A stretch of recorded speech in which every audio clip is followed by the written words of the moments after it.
Donc, consommer ba billet Fally, pour Fally sa deuxième date à Stade de France, ça dépend maintenant ya biso ba consommateur, les amoureux de la bonne musique et de la culture, mes warriors. Donc, biso amoureux de la bonne musique, ba amoureux de la culture, na ba warriors. Soki de somi ba concert ba billet Fally bien. Gérard Andro Production, il y a un problème té, il y a un marché Simba, azwa l'art naé, apespe artiste l'art naé. Donc, c'est fort possible que Fally a ça la biso double stade de France. Si c'est le monde tout soubi ba billet bien. Donc, la ligne où vont les choses, je tiens d'abord à dire félicitations. Na ba baza ko souba ba billet calmement et sereinement. Et na senga le mort, tout ça là ba effort. Avant tout comme lundi, fallait ça la sold out. Bon, on a fallu à la deuxième date. Alors, voilà le premier artiste musicien africain basé en Afrique à ça la double stade de France. Et c'est possible. Fallait pour passer au Kende vers sold out. Je répète. À très bientôt, vous allez la circuiter lorsque Fally va nous annoncer officiellement que Babiye Nyosu est sili. Et c'est ça vous signaler. Démarche ya Zakari Bababaswe na ma appui to ya port ya ministère de la culture et na concert à Fally et concerné Fally na elo côté et tali Fally té. Quand je dis tali Fally té, ce n'est pas Fally qui fait ces demandes en fait. Il me répéter que a aucun de conseil ministre. Non, Zakari Bababaswe za culturel. C'est un citoyen congolais. A monique évidemment moi ça koleka oyo mboka kozana na tala. Alors pour te profiter na yango, il faut aussi que mboka basala bolo mo boto me akoteka kacha na biso. C'est ça démarche ya Zakari Bababaswe na ba o ba penser qui am son idéologie wana. Bosika confusion. Na moni be mission belé awa non fallait tini Zakari Bababaswe akene pas non fallait déjà clair. Qui est l'auteur il y a dossier oyo nana créé avant na boule kendi ya bongo Kofi réconciliation en cours ou bien téléchargement ou bien en cours ou bien entre Kofi et Fally. Il y a une personne qui a commencé. Si pas une personne dans la bande ya bato wa bandaki. So banda bato te na moto moko nde a betaki li solo, je ne sais pas machin comme on met autour le bezali l'impact oyo zui sur la toile. Mais là on a dévoilé secret moko. Babar le diable est risé. Motabatami alekio maele. Kufai maze moto akendaka po aboma moto. Yende ayebaka ki ya palotank songolo akokome bembe. La vie ezali bongo. Kasi moto yo bayaka po baboma ye. Ye ayebaka teke la peletango kome bembe. La vie ezali bongo. Donc moto akendaka po aboma moto. Yende ayebaka que dans peu de temps, moto a comme bembe.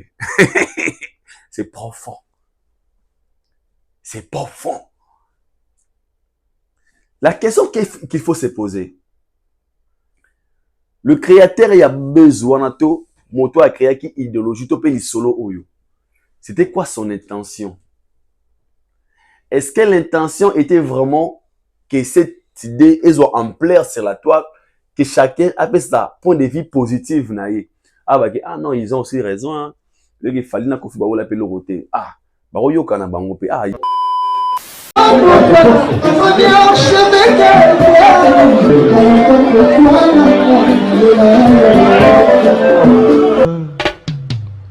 Haïdor Bokwala, le Brésilien Djile Kouyaté.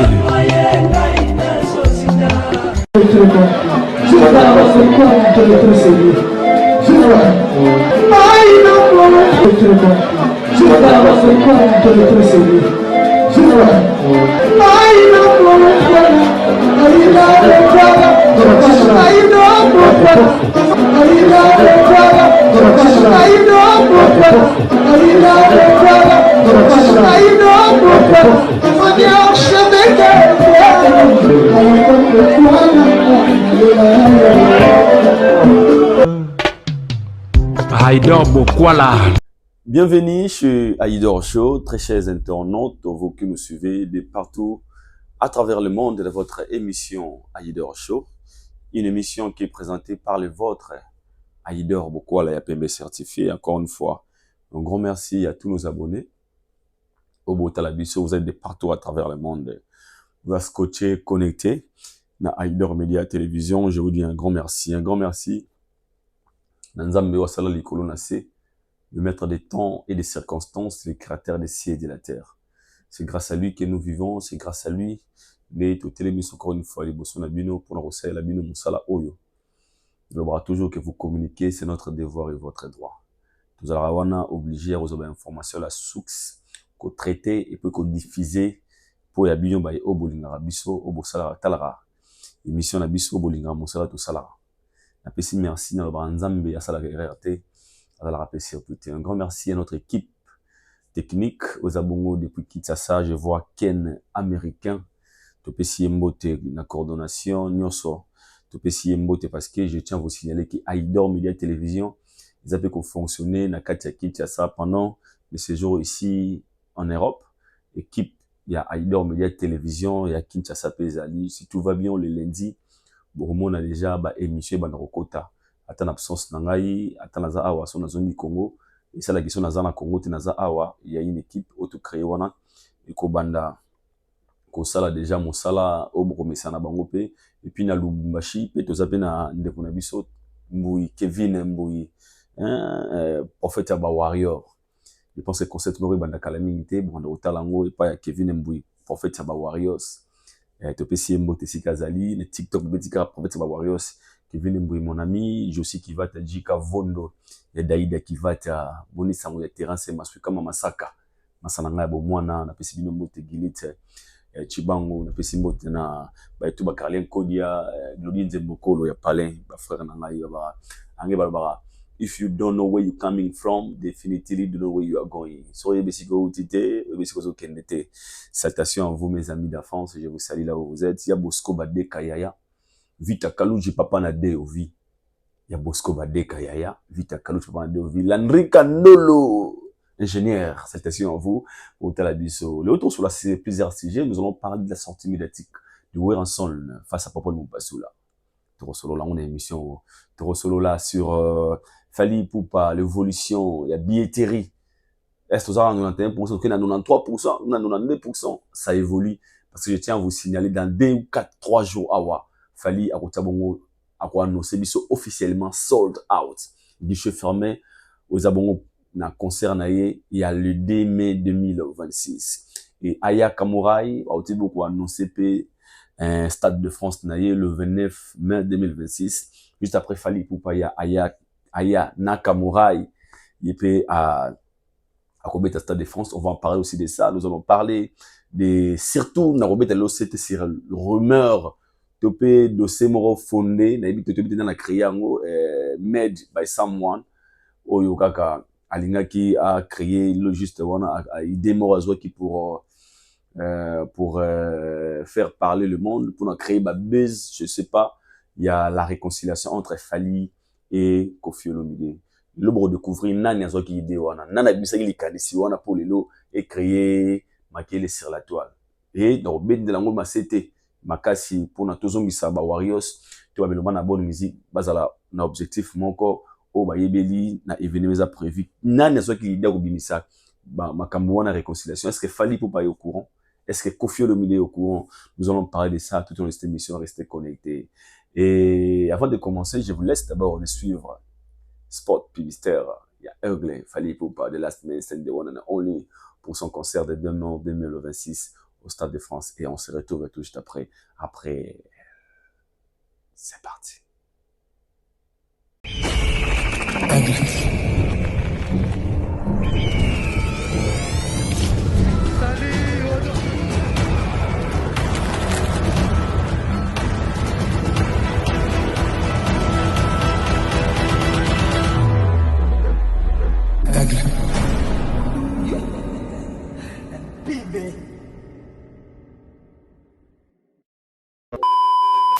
Voilà, nous sommes de retour.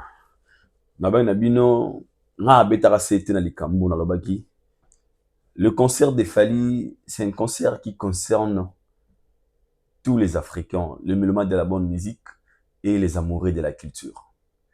Dans le Bango, va Fali annoncer. Les jours où Fali va annoncer la date. Nous allons partant. na rota énergie na ngai pour soutenir cet événement. Na futama te, na zolar te, na kota yango poa. Et je pense que vous avez constaté, à chaque fois on fait des émissions, on fait des efforts. Yarola Moussabatou, bas alors courant que le 2 mai 2026, ils ont un événement monene, où il fallait pour pas bongisi libiso, au biso africain francophone, pardon, au biso congolais. Tous à fiers na yango, et nous sommes très fiers. Et on te le dit, un grand merci à lui et félicitations à lui parce que mon frère Zako Sala, Zako Mouna, Zako Kende en 20. Merci à lui, surtout pour son concert historique. Aux alibons réalisations à rêve naïe. Et mon collègue Yango, Torosalavana pour lui accompagner, pour écrire l'histoire ensemble avec lui, pour lui montrer à combien tu es fier naïe, la manière dont Azako ma carrière naïe, la manière dont Azako tombe la culture Yamoka. Et tout l'ingéré bongo, que moto ça l'avait fort, atika la oazala quitté. Fallait aller qui 1, il a commis 10. L'autre tout le monde qui ne se souvient, ça comme à 30, 50, 100, ainsi de suite. C'était pour l'honneur de la culture congolaise. Merci beaucoup. Avant de banda c'est na sujet na biso, na olinga to banda na sujet ya l'artiste et musicien Weranson les rois de la forêt. Bon remarquez mikolo bobia ido bokola mikolo solo bela maramba wera moni vie za bongo. Un moment, si vous remarquerez, si vous remarquez, pardon, bon, mon atobanda ko beta mingi wera na ba analyste. On parlait pas de Weranson. Parce que, à l'époque, wera zaki no sala musique, mais azala qui vraiment na actualité té. Azala qui vraiment actif té na koloba. Mais, lelo, et comme à chaque émission, tout comme le rôle obligé de parler de wera parce que Weranson azal na actualité. La médaille qui c'était dernièrement, je vous avais parlé sur concert na les gars qui bongo mokolia Adidas Arena.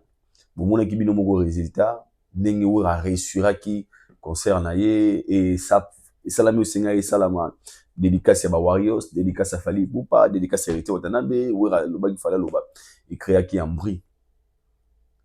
L'absence il y a comment dirais-je Kotanga kombo ya vérité pendant na vocal na ya tulingana tout ça les sana et créer des polémiques tout le monde réaction ba ya ba gaulois ou baza du tout contenté par rapport à Weranson. Pour eux Weranson a signé officiellement guerre na fait rigola les gens ba lobi il fallait ba loba mais biso to ba analyste toujours makamuna bon côté.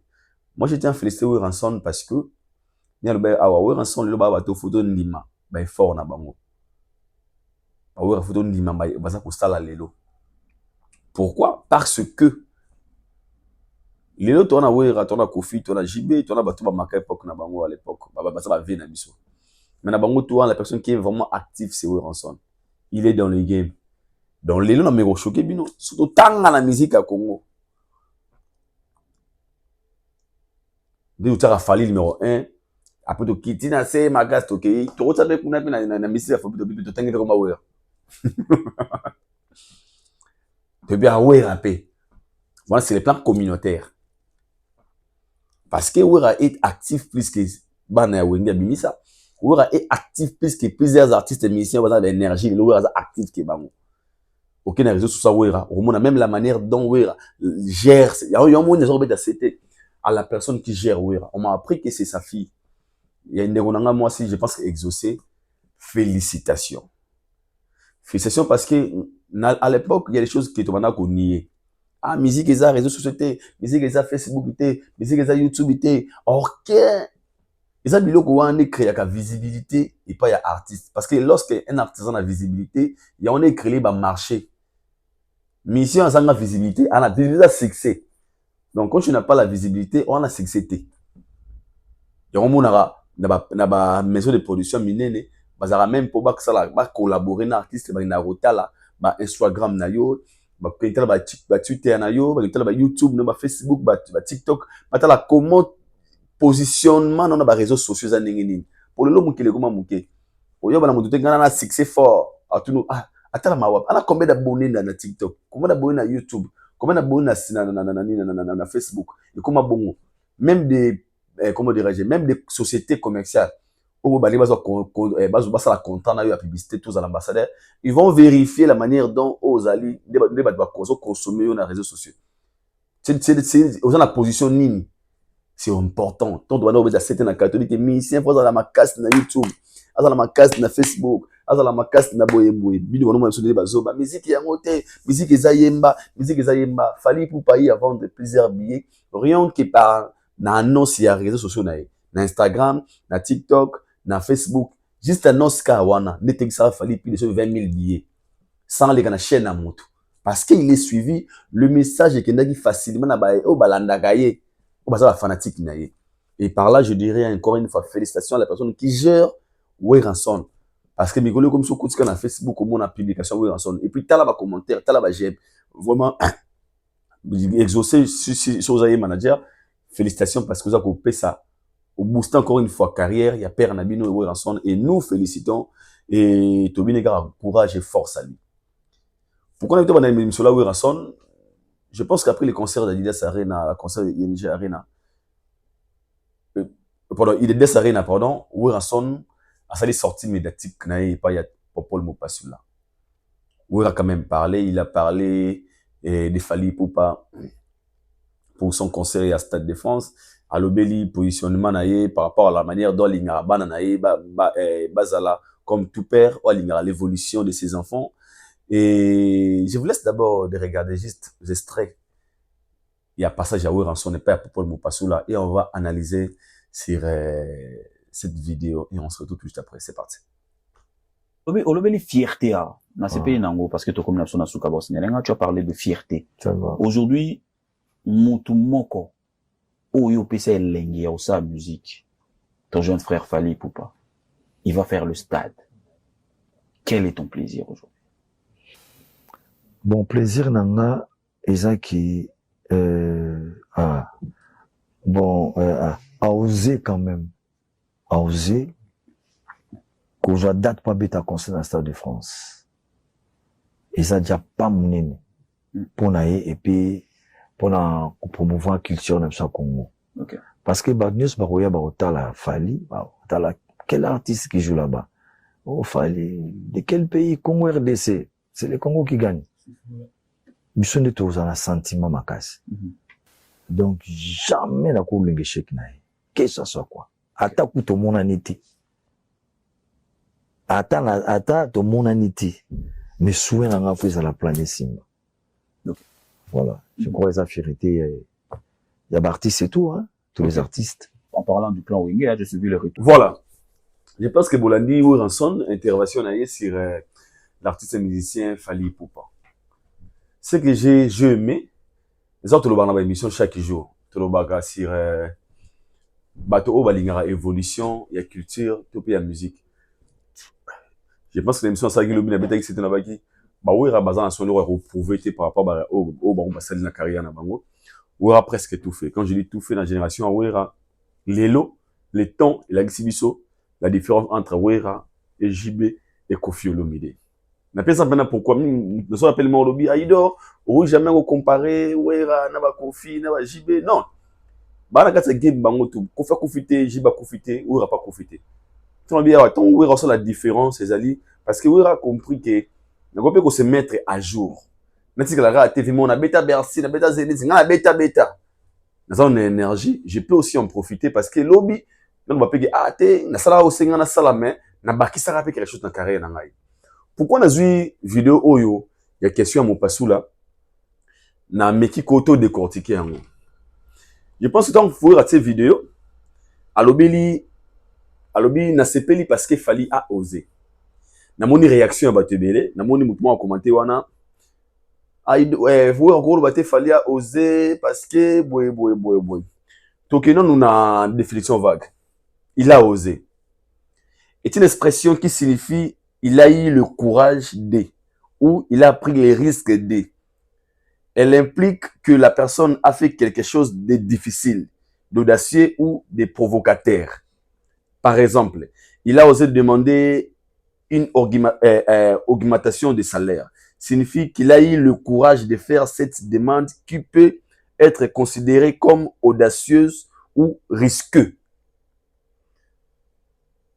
Si vous avez lobby, Fally a osé. Dans mon commentaire, on a non, Fally a osé, Fally a boy. En fait, dans la vie, il faut tout comprendre un concept. pour moi, fallait faire les stades de France, c'est la méritocratie. Parce que là où fallait à outil, Nessika fallait à commis, c'est que là, cela veut dire que c'était le bon moment pour lui à rebattre dans la stade de France. Les Français pour les Gabi Bazali. Et pour le Weranson, quand Wera a utilisé l'expression de fallait à oser, et félicitations, lui, on va le soutenir. Je mets la place de Weranson. Ah, des fois, on a raté, mais non, mais on a se comprendre. La manière dont chacun peut prendre des choses. Et ça, là, tout le monde a peut-être facile, mais pas de choses difficiles. Par exemple, je dois rapporter, hein. D'autre part, ma famille a dit, moi, on dit, aïe, qui n'est poteau. Et comment le mot ordinaire pour avoir normal. Mais ça, là, tout le monde a dit, poteau, avec un calcul, qu'il n'est poteau, ça faut te caloupango. Ou qu'il n'est poteau, il faut que tu boulakati, ou qu'il n'est poteau, il faut que ça la boué, azuba exam, azuba technique, qui va se la moutou dans le bi, poteau, pour naïe, poteau comme une grandeur, moroboué. Cette personne peut aussi prendre poteau dans le rôle, et le mot à mon nene. Tandis que la famille n'a bon, même moi qui j'ai vu la publication, j'ai vu les commentaires des gens. Oh, Wera, fallait oser, Wera, pourquoi je ne contredis pas Wera dans ma propos? J'arrive. Wera, ça la succès. Qu'on fasse ça la succès. J'ai pas ça la succès. Bon, ça la succès. Mais moutement, t'es à soi courage de Stade de France. Donc, pour n'avoir dans leur tête, Stade de France, c'est qu'il y a facilité. C'est le moment où il y a audacieux. Le moment où il y a grandeur, le moment où il y a mon aîné, le moment où il y a mon kété. Donc, tant que mon motomoro a sali yango, et lui, par rapport à grandeur, il y a Elokouana, il peut aussi dire que la personne a osé. La personne a osé parce qu'il y a une part, il y a moi, qui lui a les Cambouans. C'est ce que tu comprends. Pour les batailles français, vous les gars, belé. Dans mes commentaires, on a dit que les bébés de moi texte. Pour les français, vous allez appeler, man, oh non, les mots osé signifient d'aller, pour gagner. Grâce à la définition simple. Donc, il a osé une expression qui signifie il a eu le courage de.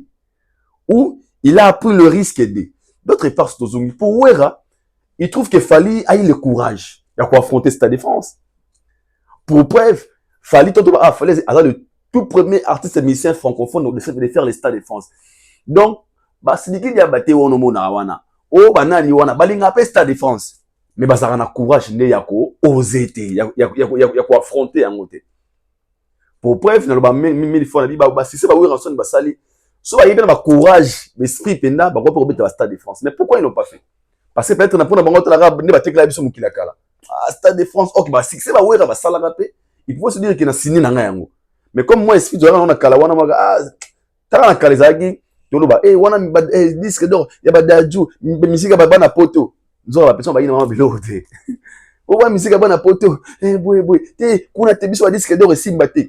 On a mon émission dans la JB piano. Alors, baba disque d'or, wana pas pétan, ba gims, wana musique, monde na bango. Parce que, t'es que là, ba JB que, mi bana wana poto, ça va extraordinaire. Or, qu'est-ce que zongi na kala? Ba JB, quand le JB faisait des zéniths de Bercy, même ça, français, nous salangote. Mais ça reste en France. Mais comme batekela biso na kala notre moment complexe. Moi complexité biso batalingala, to beta ba Stade de France te, to beta ba nini boyete, yango mon etikala moi mute, et ça moi grandeur na mutu na bango. Alors moi je pense que Congolais n'a redéformé makambu trop. Moi je prends d'abord le côté encouragement à Wera. Na kina ba français ba libélé boyete, non Wera ko ba oser moi je n'ai pas exemple là.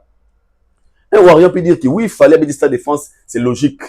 Il faut habiter yango. Peut-être comme ça dit grandeur à Stade de France, il fallait il a osé parce que ça arrive. C'est le roi Massa no mo boyebi tu vas na boula la boula muka.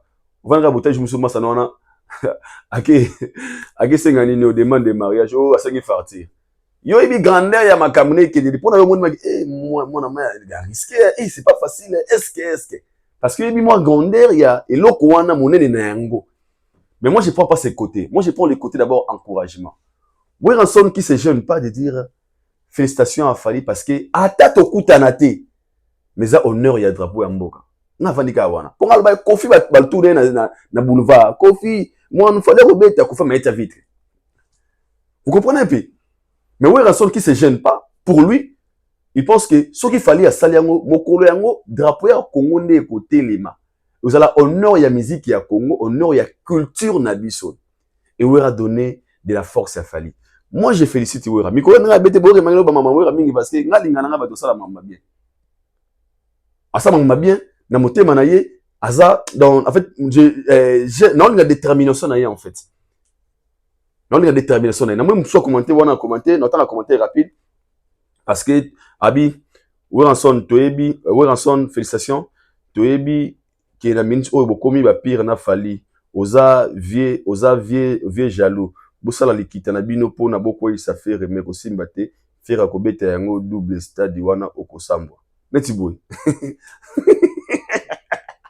réflexion yo faut zala mutanga mbwana po wera féliciter stade yo osiliki o bokomi pire na fali faire en profil bino obeta yango de so to lobi o te bino ai neti boy vraiment neti boy mambutali na o mambo affaire te asa pe na quantité mais fanatique ne asiliki ka pour wera lobi force a fali abino bokomi ba pire wera faire en profil bino de tozo kongo su o ya lobi asilika o bo combattre faire donc pour d'abord qu'on féliciter fallait combattre faire c'est la sorcellerie mon frère mes frères là je vous dis la vérité ya kindoki donc pour ces gens-là lorsque un artiste vient donner de la force à Fali directement et comme il contre faire rigolo c'est la sorcellerie non en fait le c'était ming dans la bonne émission autour les cannabis les jours où era kozon est très actif bato ba kozala cibler makasi ozala mingi bana wenge je le savais parce que le lower a zongi na challenge pendant que ces enfants bazaki na kata challenge comme tous les enfants mais balanda il cause la spiritualité pour se positionner très bien et le retour de Wera et comme qu'on dérange na ba propre bana oyoye abimisi ce sont des résultats donc Wera dire félicitations à Fali ça devient un problème Wera donne de la force de Fali chez Fali Poupa ça devient un problème et comme beaucoup ba pire na Fali déjà selon là bah concert Fali à nos sarbe invité. Rien ne nous confirme que Weranson fera partie des invités à Fali Poupa. Et ce que j'ai aimé aussi du soir Wera le mot lobby attaque au monanité. Donc Wera qui est conscient que je n'ai pas besoin d'être invité. Mais culturel que je suis, le rôle à mon copain ba musicien, on a congolais, je peux donner ma force à Fali Poupa parce que il le mérite. On a ce à côté on a. Pourtant il fallait annoncer qui 91% il y a bien vendu bah réaliser qui vont les ba congolais té ba aya banani d'autres pas fait ça fait so pour na biso mais des fois aussi certains artistes conscients ba comprendre que cette affaire nous concerne a faut tout sa force na biso na micho il y a comme ça avec mta wenge tali bagabi oui qui va falloir yango ba wera na raison a falloir ta lingana nga yete mais té c'est au nom de la culture congolaise donc ce que moi j'ai retenu parce que wera sont les amis mingi la force qu'il a donné à Fali Poupa et cela prouve à combien la maturité de certains artistes Izalaka. Izalaka Mounene, et eux reconnaissent la grandeur, il y a Stade de France, il y a un moment qui osé. Nous avons contredire ma propos, ils ont dit que non, tu ne peux jamais dire oser, à utiliser le terme oser, parce qu'il y a une grandeur. Il y a une personne qui affronte quelque chose, la mesure il y a affronté, au moins il y a fort courage, il y a affronté, et ça n'a pas de souci pour faire des signaux de Fali, c'est la métrique trop cassée. Là où il est arrivé aujourd'hui, il a travaillé sur ça, c'est tout à fait normal, c'est logique qu'il y a ça la Stade de France. Mais pour les autres, ils ont mis le droit de dénoncer leur avis contraire au bus au Canada. Donc, de ce côté, c'est pour cela qu'il y a Weranson. Quand on a parlé de Weranson, il a parlé aussi de ces Alingraba Nanaye va évoluer. Alors, ses relations avec ses enfants, est-ce qu'on a évolué? Oui. Souci de la Rabana, tout va bien bien. Comme souci à papa tous ses enfants bazala malam bakola malam batmusu balobi non eza hypocrisie vers bango za sincérité vers la vérité je sais pas mais ngana Congo si y a des artistes congolais autour ko bagé to féliciter makambo robimisa ba to bana wana mté malamu ba wera ba faire partie prenez misemo congolais tabeta nzembo na karena ba yoka kolela bana bakoli bana basali boy il y a donné de la chance et bandeko wana faire wera tikela ba misé ba nzembo à l'époque wera pesa ba tout chance ba la star na orchestre na c'est le mot retour na yende où certains enfants bazo ko digérer yango té vu qu'il est azongi en forme et puis avec Fox yango wana mais pour moi les périodes de Weranson chez papa mon pasou là j'ai aimé et encore une fois je donne de courage de la Fox na ndenge alingi atamé processus né au kinara ko betara na basal o bandeko baza ko beta lelo et bonne chance à lui. C'est l'honneur de la culture congolaise. Tout ça, c'est les Congos qui gagnent. Je pense que le message est passé concernant les passages de Weranson chez Paul Mopassoula. Nous allons parler maintenant de Fally Ipupa. On a failli recevoir la série la billetterie et avant billetterie, on a la moins pas j'ai manqué.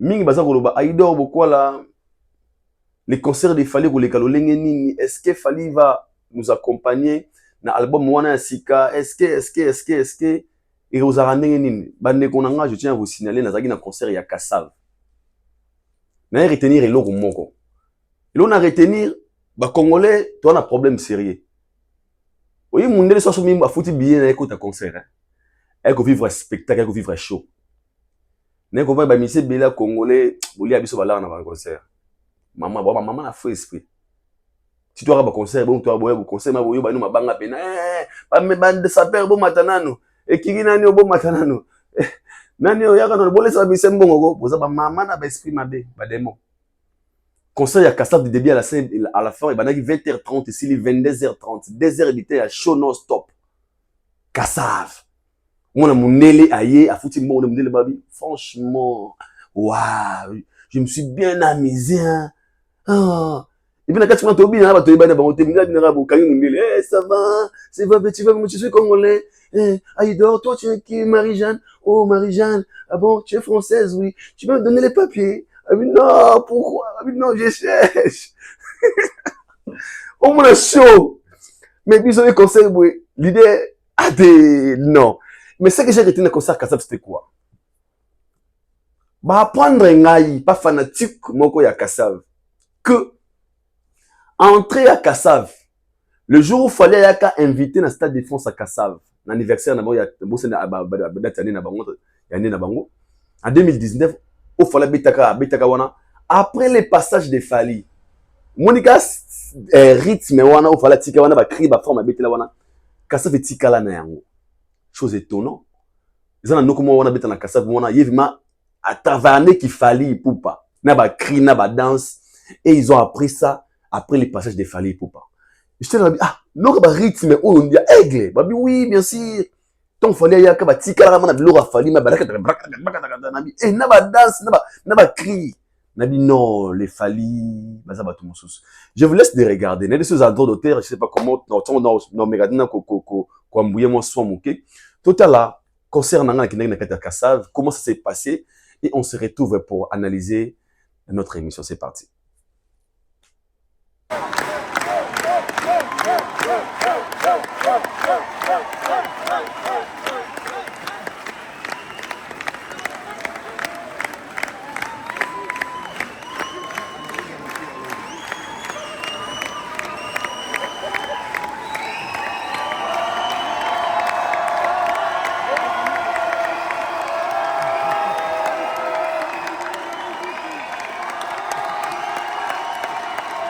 Vous savez aussi que c'est demain, 2026, au Stade de France, Fally Ipupa va se produire.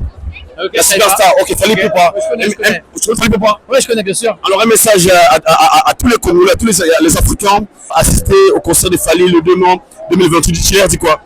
Je leur dis, ils vont kiffer autant que Kassav, c'est exceptionnel. Okay. C'est des légendes. Tous dans le cœur ici.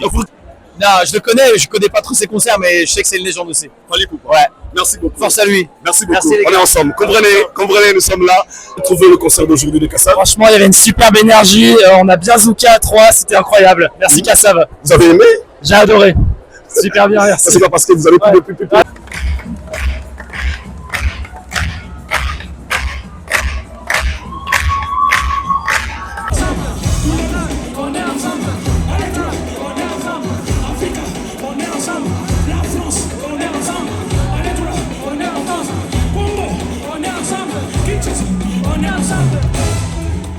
Est-ce que ça va? Vous avez une énergie extraordinaire. Merci pour cet accueil tellement chaleureux. Vous êtes formidables.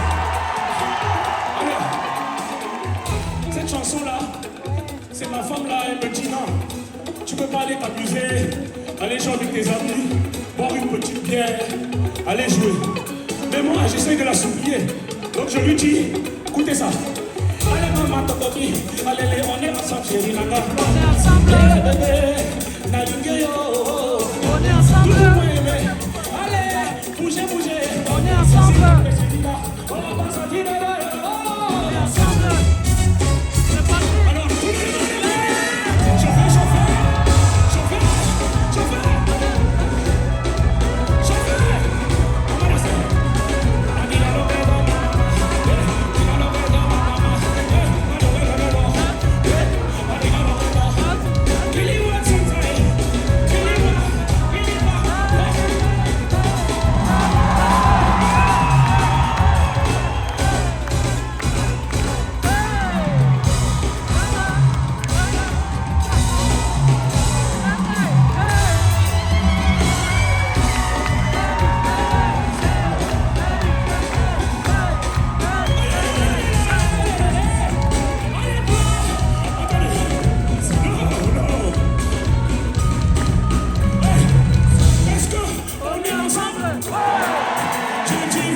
Est-ce que on est ensemble?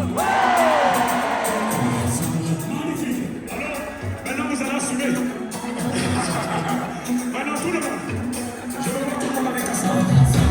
Descendez. Même ceux qui sont assis, je veux vous voir debout. Debout s'il vous plaît. Descendez.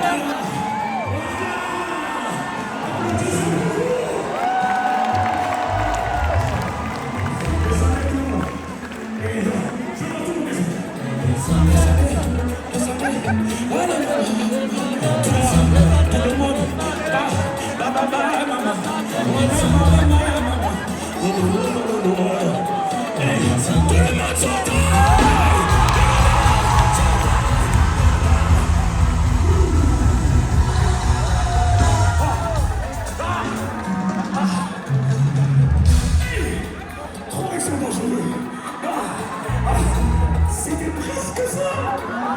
C'était presque. Allez, dernier. Je veux que cette ville se souvienne qu'il y a eu un passage de Kassav. Parce que ce passage-là était rempli d'amour, de partage, de joie, de paix. Hein, Jean-Claude? Alors, avec tout le monde là-haut, tout le monde. C'est la dernière, celle-là. Ok. Allumez. Descendez. On veut les voir. Hey, descendez.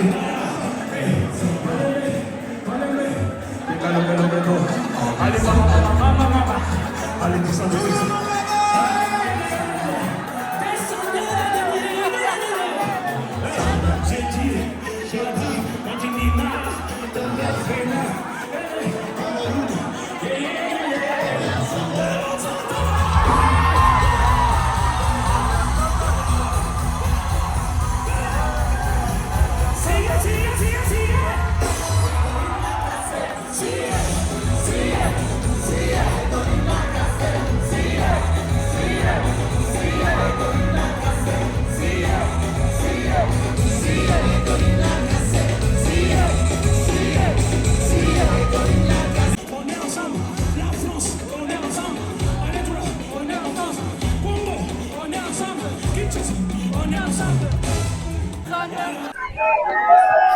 Voilà.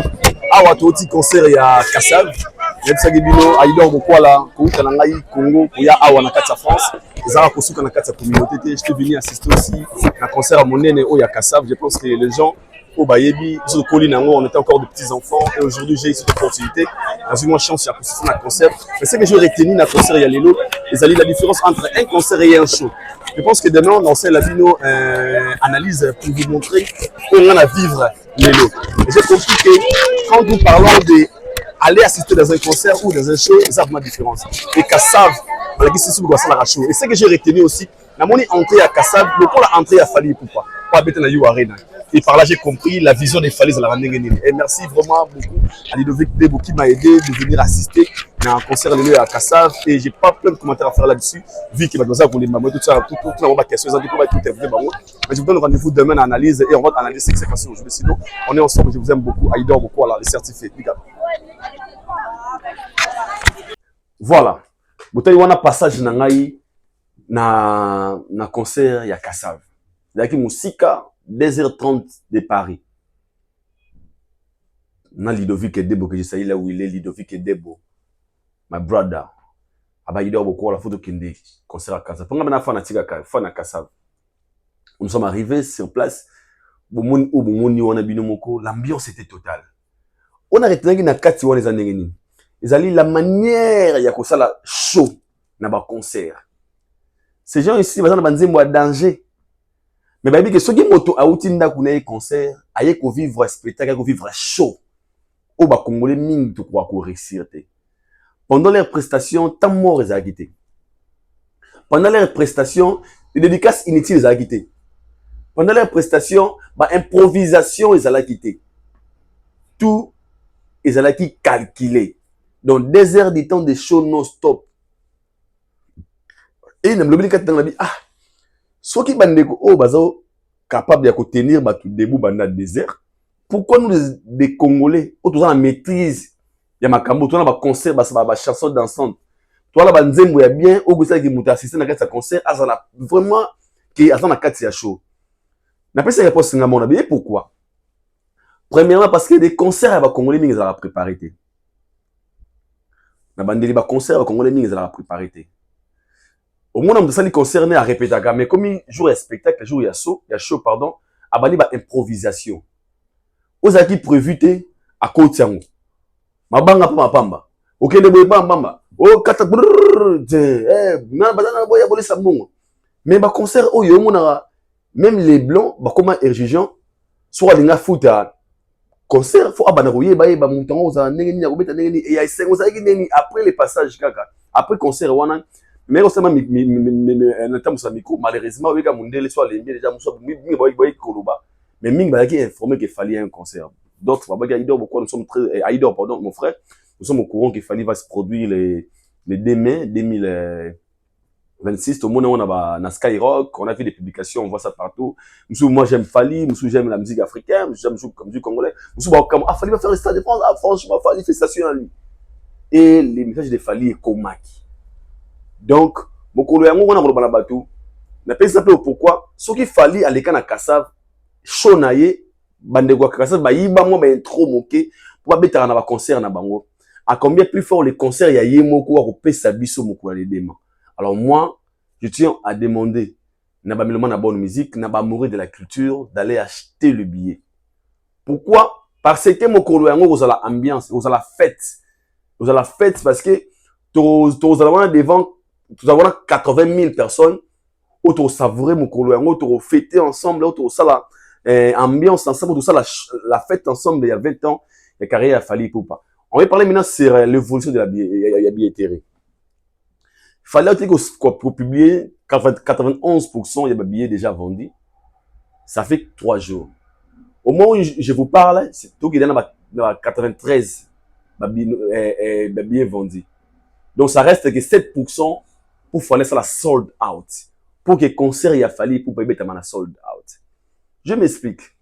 Vous avez surpris. Bon, fallait pour pas annoncé 91% de billets vendus. Après quelques temps, il y a Aya Nakamura qui vient d'annoncer aussi concerné à Stade de France. Non, bête au monde a choqué bino mais vrai.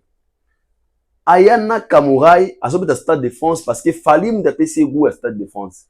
Ma producteur n'est pas lobby, n'est pas dit ah Aya, comment tu vas bien? Ah, Fally va se produire ici. C'est demain alors toi. Aya dit ah mais que je fasse quoi? Ils n'ont appelé Fally. Il fallait, oh grand frère, bonjour, est-ce que tu peux m'aider? Mais il fallait orienter. C'est une histoire vraie, vous avez usé Aya cousine nae Christopher Motonanga. Ma santo va en toi, bon, on a banni, on a châtelé. Après, la mine du roi, il soit un ambé ma sang. Alni ne va via Basitro. Les cousins Aya Nakamura. Master aya benga Fally abina Fally fallait orienter les bâtiments salles. Mais ici j'aimerais parler d'abord de l'évolution et la billetterie. Mingi tous me comprendre que Fally pour bazo kende vers sold out. Je répète, à très bientôt vous allez circuiter lorsque Fally va nous annoncer officiellement que ba billet nyosu esili. Et si babie tu esili, so ki nzamba sali grâce, toro kende na deuxième date. Yango bo mo na même la noce de Fally, na otang lango bino rapidement Vous comprenez parce que ouais bah mingi moi congolais ba makambo bazara présidente. Tu comprends makambo mais tu comprends été. On va parler on va lire rapidement l'annonce de Fally Ipupa mokolo l'annonce qui Stade de France na ye. Et par là vous allez comprendre de quoi je parle.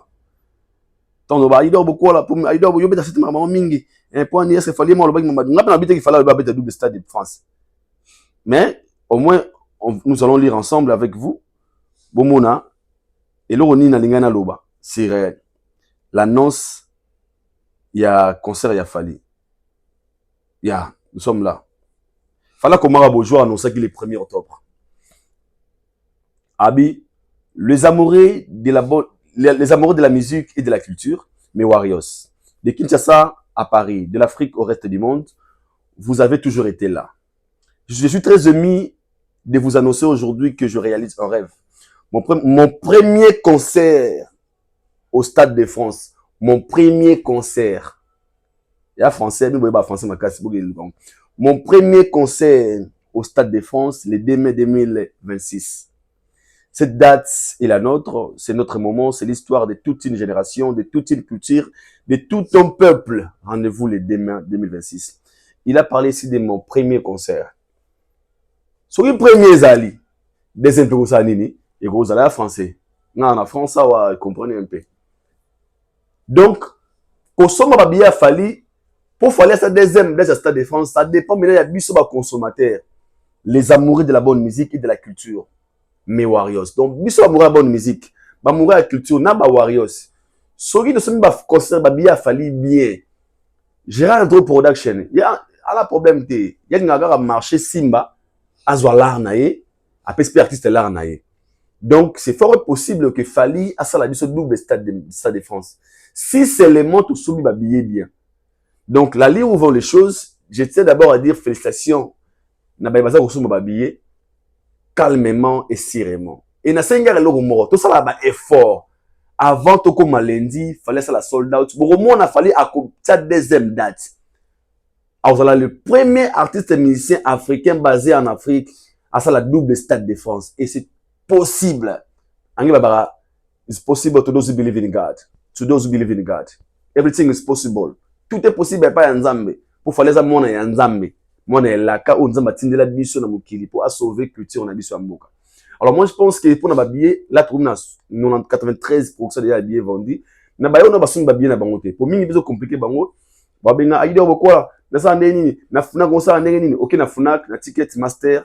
Ils bisika osoki okosomba billet na yo calmement au pays billet na yo au moins 60 billets vous en assurance que vous en concert pour ba congolais tout le monde défaut muké asomba biloko na suka et comme ya position nini ko wana billet te aida beaucoup lokela billet combien OK c'est le moment et ceci au la force il fallait sous nini fallait retourner ba billet na bani promotion vraiment proprement dictée.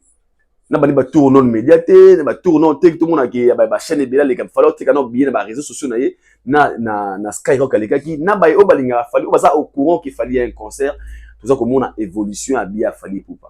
Donc par là moi je pense que le concert a fallu au Stade de France ils a juste une interpellation pour nous ils a la concert tout ah non de la vie s'il fallait arriver à faire ça moi aussi je peux le faire pour ça fallait capable ya outa de bandalungwa ya robeta Stade de France yo pe ko mbappé fallait à vina yo ote gramakala vous avez fallu à vina vous savez la média vous avez fallu à vina ah ils ont une perfection la détermination la vision quand on a la vision on va dream big work hard travail rêve grand travail dire il fallait la définition il y a travail rêve grand travail dire là où d'où il vient et là où il est aujourd'hui ils ont résulté à travail dire et rêve grand donc la scène na batu nyonso balinga la bonne musique to kende ko sumba billet to comme l'histoire na ebi ki oza golwa Nebi Goa Spiritas, Nebi Goza nani, mais ceci nous concerne. Et j'aimerais aussi par cette émission de parler de Zachary Barabas. Je pense que tout le monde qui a inabino Zachary Barabas comme on a bongo ministre de la Culture et Art pour nous débattre sur l'apport du gouvernement dans le concert il a fallu à Stade de France. Donc comment vous comprenez à part on a bango za la nini gouvernement ko sala ndenge ni ba s'impliquer ndenge nini comment est-ce qu'ils peuvent soutenir cet événement mingi bana ko benga événement de Fally suba compta pété faut être clair pour les autres avec ça, c'est pas important. Fali n'a pas besoin de ça. Fali l'ingi ma politique est liée. Fali l'ingi gouvernement contre Makamune parce que le concert de Fali, c'est un concert, nous avons produit par Gérard Dro. Gérard Dro a presque tout fait. Il a payé des cachets par Fali. Il vend bien ses billets. Il a loué le stade, tout ça, machin. Oui, vous avez raison que le concert de Fali, après concert, il y a gouvernement, il y a concert politique. C'est un concert qui n'a rien à voir avec la politique. Mais ici, nous parlons de l'apport, il y a culture et art dans le concert, il y a Fali. C'est quoi l'apport de la culture et art dans le concert à Fali? Et ça, le roman, il faut comprendre. Ministère de la culture et art, et ça, ministère, Fali, ça va représenter, bon, parce que c'est un événement culturel. Fali sera devant 80 000 personnes, étant congolais, un artiste, un musicien congolais. Donc, Fali, c'est un culturel. Donc, il y a une culture, Nabisu Yambuka. Ce que tu entends, c'est appui à ministère de la culture et art, selon V. Zakari Barabaswe. Alors, le ministère de la culture et art est accompagné Fali dans le Lengeni. Pour la bango, Fali avait, Zakari avait proposé qu'il y a un amongo, un banani, un besoin visa, parce que bah, ça la jour yango, bah, ça la moi, en fait, ils ont événement, ils ont à part concert, tout est que culture n'a pas son mot. Bah, tu vois, concert, bah, mon a, bah, mouna libanda, bah, ngala, doua, gambene, moi, le moi, bon. C'est aussi une bonne idée. Que moi, je suis pas contre. Zakari Bababa sur les mots là, multimillionnaire en boule. Quand peut-être Nabiso, Zakari Bababa sur multimilliardaire en boule, à idéologie. Mais il va avoir la tête qui va avoir de l'argent. Avec la tête, on peut faire de l'argent. Avec l'argent, sans tête, on peut tout gaspiller. Et puis, il s'est retrouvé en prison. Ah, ils ont idéologie. Ils ont Zakari Bababa. Et ça, il est là où il est. Et ça, ça m'a bêté. C'est l'interprétation à Congolais. Azor Makamuro Lengenaye. Et j'ai déjà vous signalé. Démarche, il y a Zakari Bababaswe, nama appui, il y a port, il y a ministère de la culture, il y a un concert à Fali. Et concerné Fali na elo côté.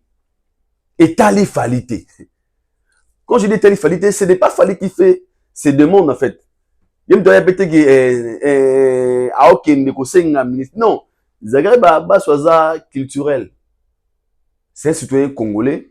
À mon avis, évidemment, moi, j'ai cas. Oyo mboka kozala na tala. Alors pour te profiter na yango, il faut aussi que mboka basala boloko mo to me ya koteka kacha na biso. C'est ça démarche ya Zakari Bababa so na ba o ba pensa ki am so idéologie wana. Bosika confusion. Na moni be mission belé ya non fallait ni Zakari Bababa so akene pas non fallait. Déjà clair, azar ministère ya ibol pour preuve, ils en événement il est carrément na Dubaï, au pays Gims Tabetaka. C'est ça qu'elle faisait parmi les organisateurs.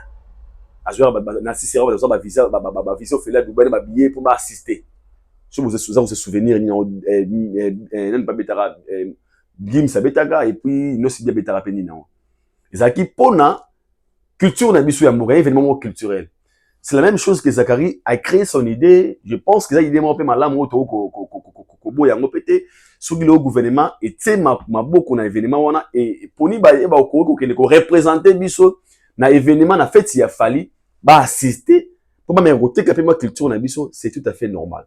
Mais ne confondez pas des choses pour na bino ba boza kotina ba vidéo wana aido beaucoup là tous en contenté des autres kendele mote que veza clair ça ma Fali na makambo ya gouvernement to linyango te ba tout ba comprendre makambo autrement ba roloba et talibango pour le son ba message qui dit balobi que non nous on va acheter par exemple 1000 billets et tu reçois 1000 visas pour quelques membres ya Congo ya quelques Congolais qui ne quoi assister na concert à Fali tel Fali nani pour la Fali ça boso ba billet na ye ndenge zala bo pe ba billet na ye lui il passe autre chose so bolingi ba tsa no publicité bo futi mongo pas producteur atibno comme ba annonceur bo accompagner événement c'est simple donc tu me constate la confusion te tu me confondre ma kamoté l'événement des Fali bien le concert des Fali c'est un concert apolitique qui n'a rien à voir na makambo ya gouvernement c'est tellement mboka te ça makambo ote pour na STT ou pour na boté ya concert il y a un individu Fali Ipupa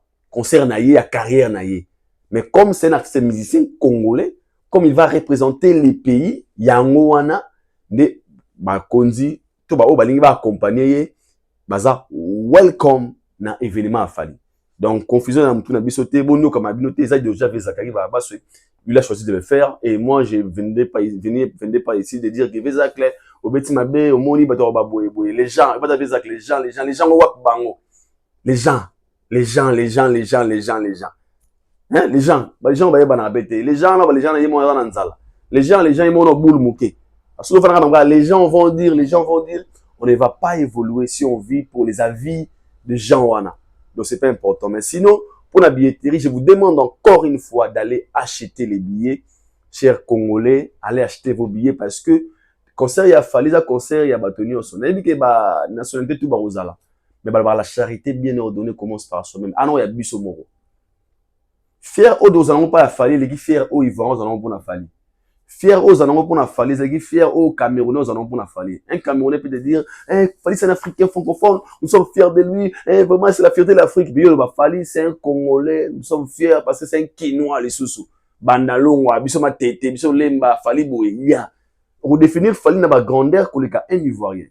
Donc, il y a un moment où tu as un intérêt, Bisso. Tous à la première position, il y a concert à Fali. Tous pays babillés, tous à la honneur parce que ces jours-là, c'est les Congos. Avant l'Afrique, c'est d'abord les Congos qui sera à l'honneur. Parce qu'un fils du pays a retombé la bénile. Et nous, tous à la non, enfin, Fali l'a fait demain. Il n'ose pas le faire. Après demain, Gaz Mawete, après Kuna, boué. Et c'est un mot quoi, ça la préquille, c'est Fongolanzela. Donc, je vous dire que l'évolution de la billetterie, il fallait que vous les cas très bien. Nous sommes combien à 93%, et jusqu'à là, très bientôt, nous en avons sold out. Après sold out, on sait la deuxième date, l'idéologie. La deuxième date, deuxième stade de Marty, et stade de France, pardon. Nous allons concentrer, très bien habillés, des super tontons, des super serres, tout ça, et nous espérons que ça va bien se passer. Inch'Allah, in God we trust. Sujet, on a sur la psychose, sujet à Nini. C'est-à-dire, sujet à Barimé un topé buzz aux Oleka sur la réconciliation des Fali et Kofi. Après émission de la salle qui lobby par Fred Ngunda, je reçois pas mal des appels. Aïdor, franchement, moi des sujets oyo, bato tango katro, to éviter c'est pas bien, tous à la concentrer, tous à la boyer. Monsieur se va comme l'ingapé Aïdor, Yozanani. Aux à la contre-réconciliation, il y a Fali, na Kofi, bino bozala bon bobanga soba yokani, copine bino et baby. Biso Aïdor beaucoup là, tu as raison, on n'a pas besoin de ça maintenant. Bah tu n'as pas besoin de créer maramba, besoin de créer les. Mais aujourd'hui, nous l'ingame sa vérité mon le bango te mais le bango lelo. Lelo, na ba vérité moko. Non le bango te mais le bango lelo. Vous permettre nga vous digérer yango, mais vous obligé ko loba yango. Aïdor, pourquoi beaucoup de distraction? On n'a pas besoin de ça. Tolingi boué-bouété. Moutouan comme un lobby, ngana moutouan latino, tu es bâché, bozo créer, bozo créer besoin pour n'a qu'à bien conseil et autres qui ne m'abaissent, bozo gaz, c'est mal les codes à Koraman. Ou rien, soit lobby Aïdor, beaucoup là, n'a m'a créé babilo koto éviter. Mais moi je tiens à vous signaler aujourd'hui. Mon immédiat. Ils ont la réalité belé. Média mon ao. Ils ont la bateau, ils ont la compte pirate, bien la fake, faux compte. Ils ont la bateau, ils ont la page. Oh, bah somba déjà. Bah foutre la page, voilà bon chaque mois. Bah après ça va information, il y a le coutana ya solo. Bah après ça va bongo, bah publier tout bah faire propager mine. Bah ça va fake news. Ba buzz on a créé ba buzz on a un photo mo baté boye créer buzz sur la toile ba musicien congolais belé ba sala yango et belé mais si qu'on a dossier oyo nga za muto TV o to ezali actualité oza ko dominer kara et c'est la dozo yango ko lobela yango ko analyser sur ça. Nous sommes obligés de notre point de vue à likambuso gebimi. Na fait il y a les quadras na fali la question liboso au photo bituna naninde a créé histoire oyo qui est l'auteur il y a dossier oyo nana créé avant na boule kindi ya bongo Kofi réconciliation en cours ou bien téléchargement ou bien en cours ou bien entre Kofi et Fali.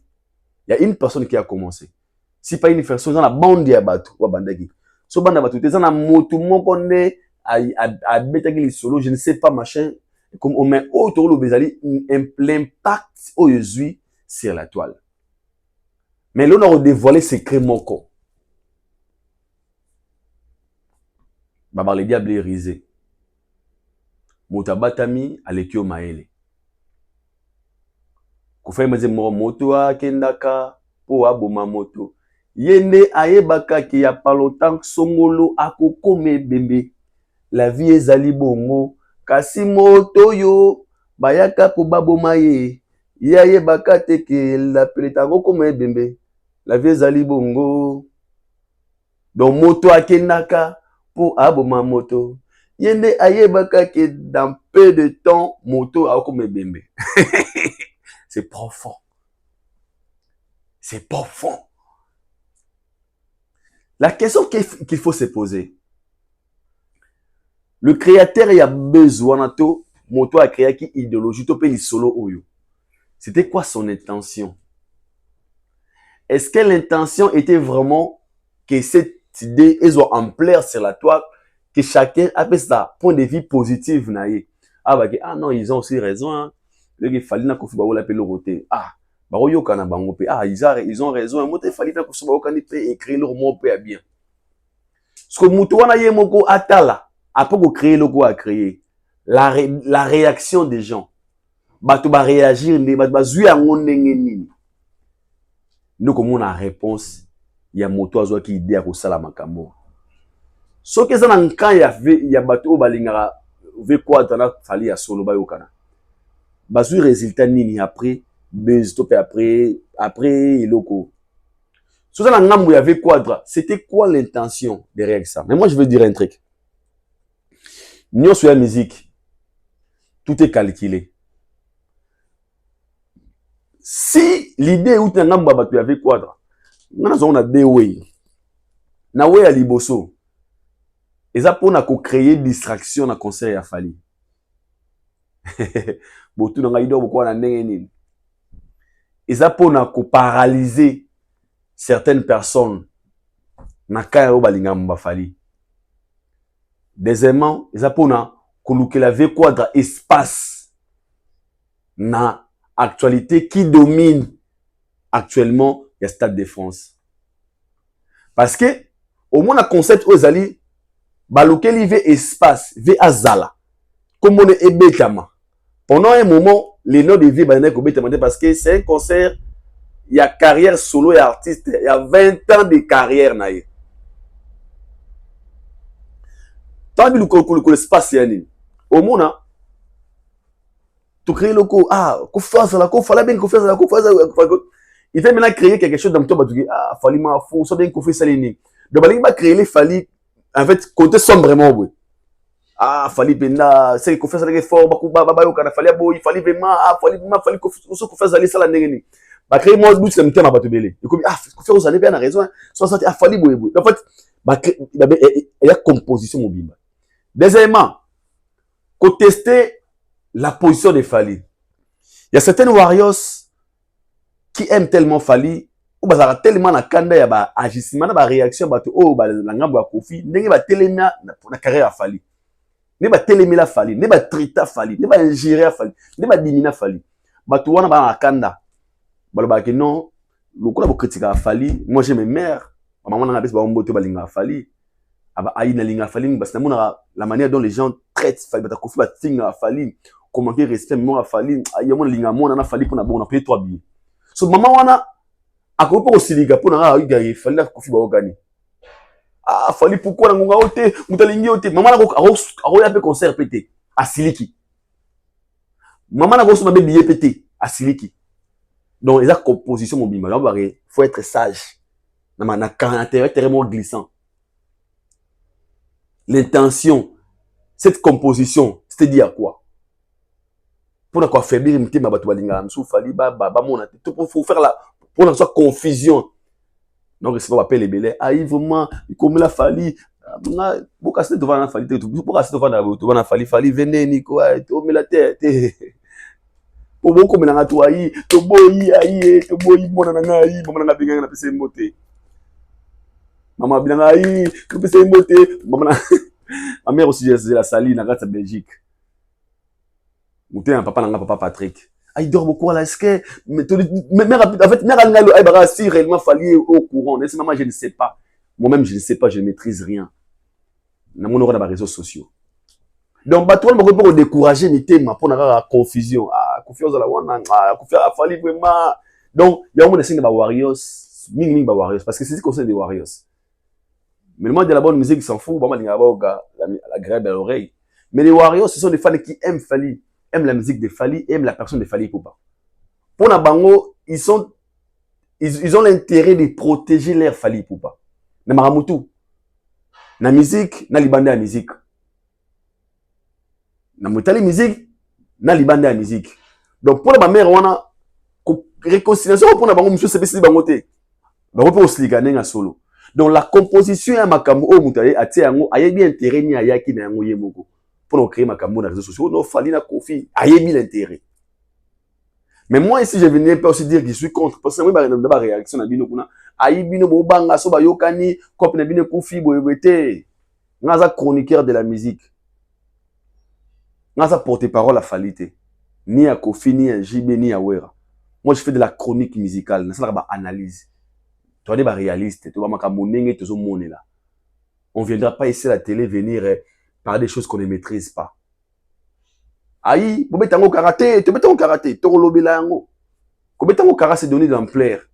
Yango c'est de montrer la vraie réalité, il y a problème. Tous à la partant, tous à la partante. Bits là, on a dit, pour n'en bits, on a distraction. On a créé le quoi, les gars distraits, ni ma Warriors. À sa confusion, des changer forme. Mais si des à la non, fallait ça la sold out tout dans deuxième date et comme est-ce que Kofi avec tu me appelle nos amis colo ils ont matinat aïe tu lui confité aïe tu lui boui déjà sa confusion mais c'est pour la concentrer na album Sigezoya to beta Stade de France sold out deuxième date mais mutu a créé le goana et ta confusion na mutu ya bateau donc à côté de moi des sujets na mutu ba fanatique a Fali concert betama Fali ba okana Kofi comme ah ya peka msuba papier ah non ya peka bonne idée msuba il faut idée ka débat wana et créer distraction na ngamba Warriors yana bibo ça la très prudent et ko ça fait piège mutambo e kangi ba tala ba pour ça yembango vous avez piège ba créer embrouillement na bino ba côté dans l'actualité on commence à parler maintenant on parle de Fali on parle de c'est pas mauvais moi je suis pas contre la réconciliation nous avons une émission mais ça la race sincère et vrai. Parce que lorsque l'amour est vrai, lorsque l'amour est basé sur l'intérêt, c'est amour vrai. Mais l'amour est basé sur l'intérêt, c'est amour fake. Parce que jour intérêt, on est aux alatés, mutuana on sa face n'est à solo. Pour bref, tout le monde a eu un concert. Avant les concerts des Nigériens, tout le monde a fait l'émission, pas au Mokondi. Golo a vraiment, Cindy Love, Kofi Film, Golo quoi. Après nous, via boire autant à comme Golo, Golo. Parce que peut-être qu'ils ont besoin. On analyse sur tout ça. Donc, on a contre-té. Pour bien la minga, yobino, bobanga, kope kufa, nga kope kufa te. So, fallait na kofi baga lelo, no sa émission na ba. Jean, la réconciliation fallait kofi talanza, na olobakaka. Je viens dire, tant que la musique est coexister, nga na coexister kaka. Parce que je suis chroniqueur de la musique. Mais, pour ça, réaliste. Tout le monde a emporté dans le sentiment dans des choses où on peut aussi avoir un mot à dire. Tout ce qui a été qui comprendre ils ont que nini. Mais si vous comprenez si moi je suis maintenant là. Donc, Warriors sortez dans les distractions, vous allez la concentrer.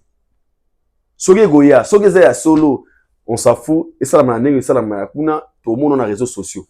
Mais Moutoualinga peut savoir en plein dans les réseaux sociaux. Et créer ma actualité pendant que peut-être il fallait aider le côté Kofi P, aider le côté personne est au courant de cette réconciliation. Alors nous on venait pas ici de nous tout dans le bras des abongos saboter tout dans sa musique réconciliation ou pas si Kofi a un concert tout y a les besoins caméra tout le non Kofi a un concert force à lui on donne de la force.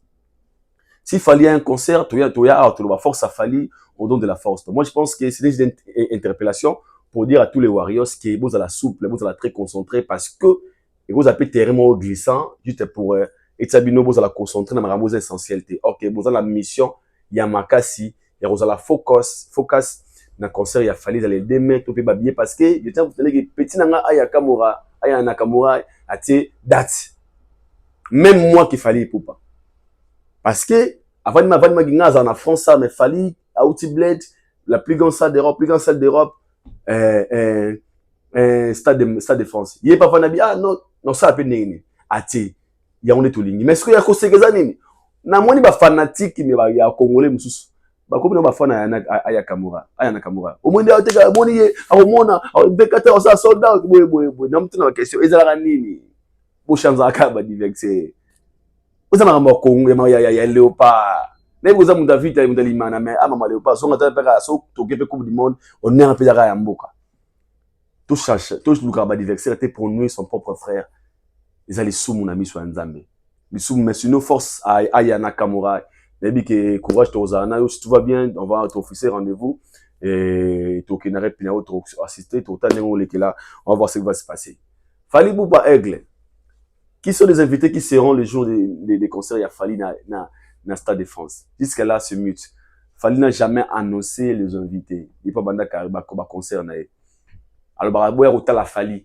boya otala ba invité et toi on a pour ça invité ko ta morote to yeba siko o to nto yebezali l'évolution ya billetterie neza côté comment nebi que concert sur la production sur la prestation Fally to bangi la rayote parce que Fally a raté si la prestation nous sommes déjà comment dire rassurés que Fally représente des spectacle mais digne il y a stade parce que il a de l'expérience il a fait plusieurs fois stade na monde et na Stade de France ce jour là il vous a clôture il va autour à stade en Afrique à représenter des choses le meilleur de lui parce que ce jour là le Congo sera l'honneur donc c'était grave moko achetez vos billets histoire ezara moko on écrit l'histoire ensemble avec Fally Ipupa je pense que ça sera bien Ferrego là qu'est-ce de nuance Badona retourne Aïda beaucoup à la faire à Zawap où sommes-nous double générique double stade de martyr Mobondo est-ce que bandeko na bana bin makambo yo Ferrego là c'est un artiste il est aussi géré beaucoup la raté faire na bonga linga ba concert ya lingango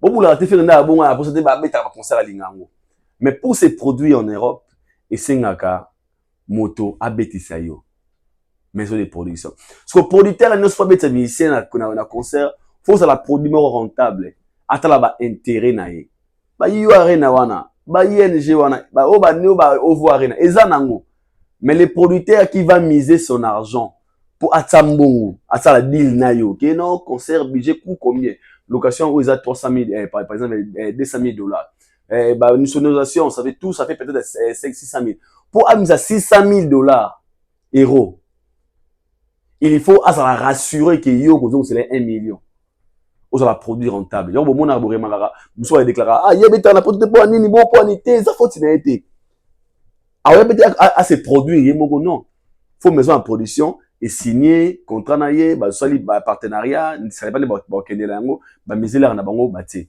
pour moi bah Aïda jusqu'à la faire nous annonce pas la date bobo faire aussi besoin de jouer comme tout le monde mais est-ce que si nous t'a proposé faire une salle qui fait raboy question mark est-ce que maison de production moi yéda fa faire na bongo faut mettre concert pour faire raboy question mark so que yété c'est que faire à la choité il est en attente alors c'est là-bas oh yeba hotel loboko ne faire le bagete na moni ya c'est bon na obito betanga kasi na oteka ba billet yo mona na betaki c'était na mission congolais na baki bo sala ba effort ya makasi bo laver bo sala image na bino beaucoup ma image moko que si on te présente sur les marchés muta tout na te ki oyo nanio te abaga na lingi loko oyo bon ma niveau on a travaillé vos images faire des featuring faire des chansons à succès travailler dire sur vous-même lobby Gérard drôle et Kananzela Boé maison Gérard do ba libre ba côté na internet oh lui c'est qui on peut le produire il a joué où batali c'est au beta batali yo rendement bien lui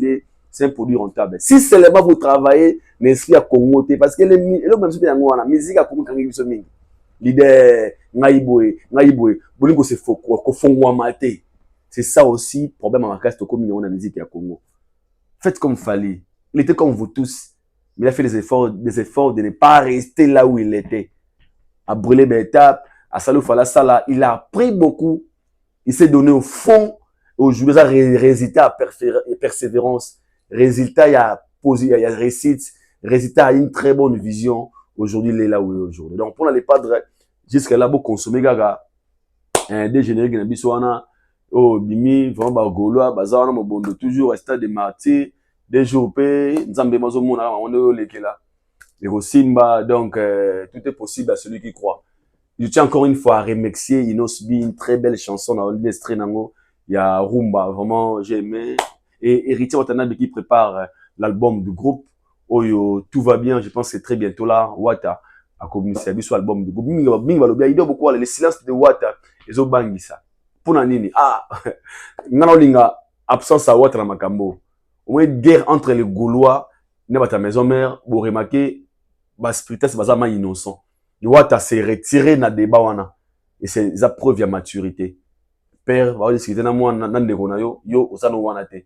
Il a dit, Wera, Wata côté li Wera, Wata la m'a absent, mais sinon, félicitations à Wata. Et j'ai pas eu l'occasion, il a représenté ses condoléances à Jerry Spire, le chef d'orchestre Jerry Spire, qui a perdu sa maman. Vraiment, mes très sincères condoléances à toute la famille.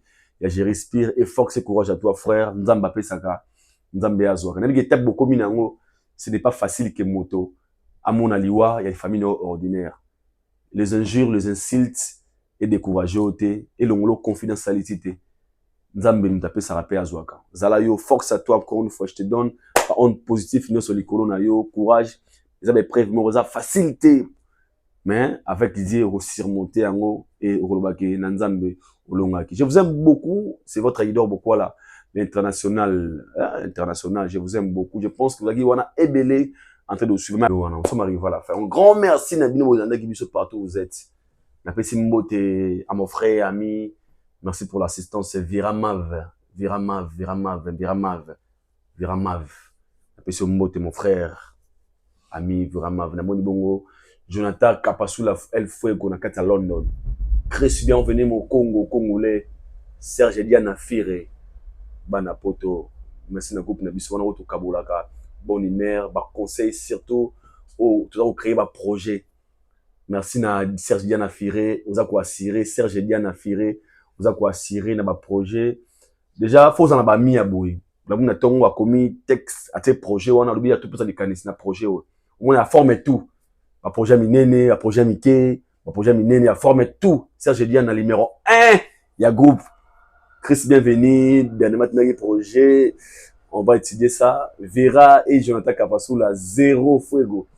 0-0-0, Banapoto groupe Nabiswana vraiment. Encore une fois, merci à Serge Diana. Merci pour tout mon frère. Ozo sunga bandegona, ozo makanisi, kana ozo rotine la Biswana, et ça la Bisoma lam. Na pesi mbote na Josi Kivata. Josi Kivata, Daïda Kivata. Papa na Owen Kivata. Masana ngai, Galen Kodia, Chris bienvenue mu Congo de Azoki. Yaba tout balinga ya bosu badeka yaya. Vite Kalouji papa na DOV, ingénieur Landry Kandolo. De la maternité à la maturité toujours propre, j'ai quelques qui sont là. Moi, je vous aime beaucoup. C'était là votre leader beaucoup, elle est certifiée. On se retrouve tous au prochain numéro. Que Allah nous bénisse. Nzambe, à sa réalité, à la possibilité, à la big up.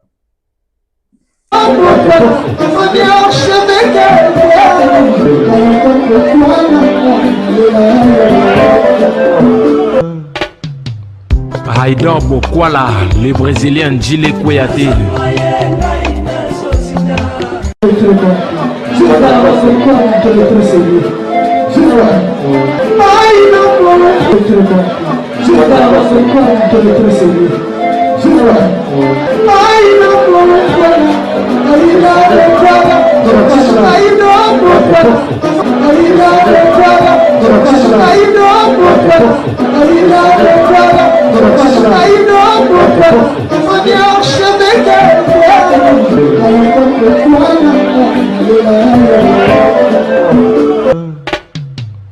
Haïdor Bokwala.